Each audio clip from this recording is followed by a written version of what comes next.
سبحان اللہ. یہ بالکل خاموشی سی لگے تاکہ باہر کے لوگوں کو پتہ چلے اندر جلسہ ہو رہا ہے. میں زیادہ وقت لینا نہیں چاہتا. الحمدللہ ہمارے درمیان تشریف رکھتے ہیں, تشریف لا چکے ہیں. یہ کہیے کہ جن کو پورے ہندوستان میں بڑے شوق اور ذوق کے ساتھ سنا جاتا ہے. الحمدللہ جیل کی صحبتیں برداشت انہوں نے کی ہے, لیکن ہماری خوش نصیبی ہے بڑی مشکلوں کے بعد, پریشانیوں کے بعد, دوڑ دھوپ کے بعد حضرت کی تاریخ ملتی ہے. جناب حضرت مولانا مفتی عبدالسمیع صاحب دامت برکاتہم العالیہ وہ تشریف لا چکے ہیں. ان حضرت کا بہت ہی قیمتی خطاب ہوگا. اور اسی طریقے سے آپ کو بتلا دوں, یہ میں نے تقریباً آج سے ان کو 8 سال پہلے بجنور میں سنا تھا.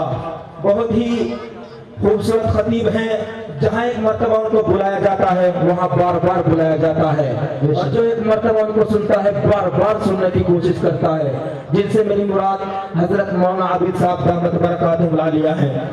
سابق ناظم و محتمم استاد حدیث بھی رہے ہیں افریقہ کے اندر. میں انشاءاللہ ان کا مکمل تعارف آپ کے سامنے رکھوں گا. میرے دوستوں, جو ان کو ایک مرتبہ سنتا ہے گھر جا کر کے موبائل پر سرچ کرتا ہے اور بار بار سنتا ہے, انشاءاللہ ان کا بہت ہی قیمتی خطاب ہوگا. اور اسی طریقے سے انٹرنیشنل شاعر جن کو اللہ رب العزت نے صرف نعت کے حوالے سے درجنوں ملکوں کا سفر کرایا, جناب قاری احسان محسن صاحب کچھ ہی منٹوں کے اندر آپ کے درمیان ہوں گے. وہ بھی تشریف لا چکے ہیں, تشریف لانے والے ہیں.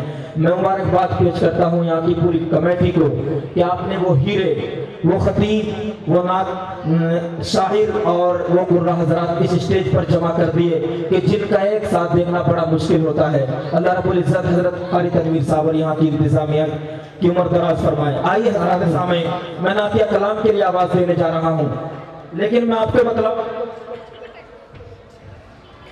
نعت جو ہے میرے آقا کا تعارف ہے, میرے آقا کی اب میرے آقا کی تعریف ہے. نعت جو ہے میرے آقا کی تعریف ہے. یہ بولیں گے سامنے کے لوگ, تقریر آپ کو کرنی ہے. نعت جو ہے میرے آقا کا تعارف ہے, لیکن کسی بھی شخصیت کا تعارف ولادت سے شروع ہوتا ہے, وفات پر ختم ہو جاتا ہے. ایک میرے آقا کی ذات اقدس ہے, میرے آقا کا تعارف ولادت سے شروع نہیں ہوتا, وفات پر ختم نہیں ہوتا.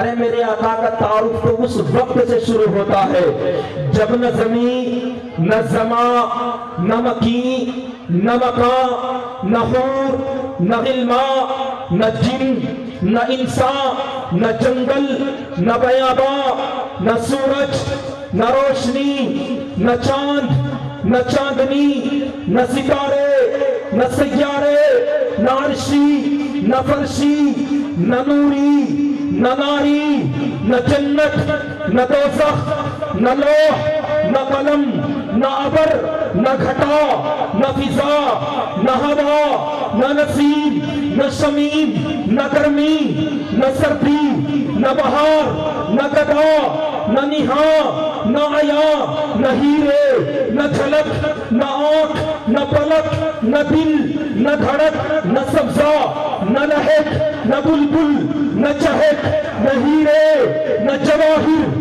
نہ زر, نہ خزینے, نہ دولت, نہ دفینے, نہ بحر, نہ سفینے, نہ قمر, نہ آفتاب, نہ تفلی, نہ شباب, نہ زیور, نہ حجاب, نہ حسن, نہ لقاب, نہ بارش, نہ سحاب, نہ نوکری, نہ جناب, نہ ہوا, نہ خاک, نہ پانی, نہ آگ, نہ اٹھنا, نہ بیٹھنا, نہ رونا, نہ ہنسنا, نہ جاگنا, نہ نشیب, نہ فراز, نہ قلت, نہ کثرت, نہ سطوت, نہ بیاس, نہ اجماع, نہ قیاس, نہ بھوک, نہ پیاس, نہ شمع, نہ پروانہ, نہ بلبل, نہ ترانہ, نہ مستی, نہ مستانہ, نہ عشق, نہ دیوانہ, نہ فلک, نہ سدرہ, نہ عرش, نہ طوبہ, نہ جنگل, نہ صحرا, نہ موسیٰ, نہ عیسیٰ, نہ موت تھی, نہ حیات تھی, نہ موت تھی,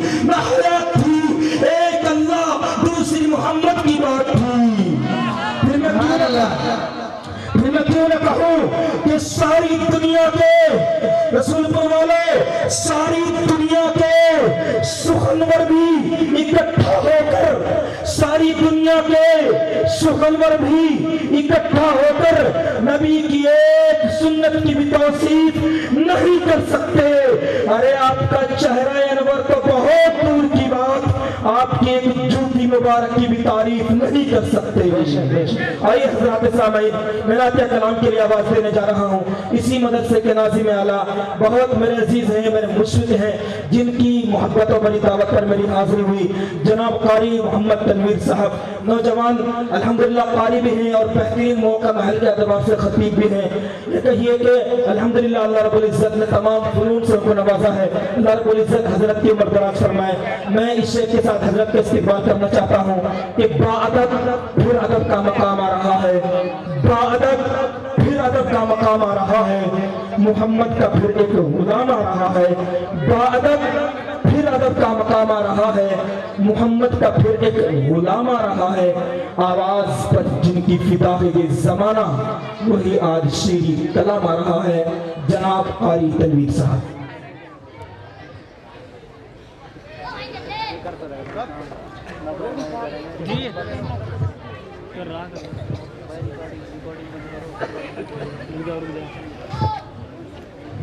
السلام علیکم ورحمۃ اللہ وبرکاتہ.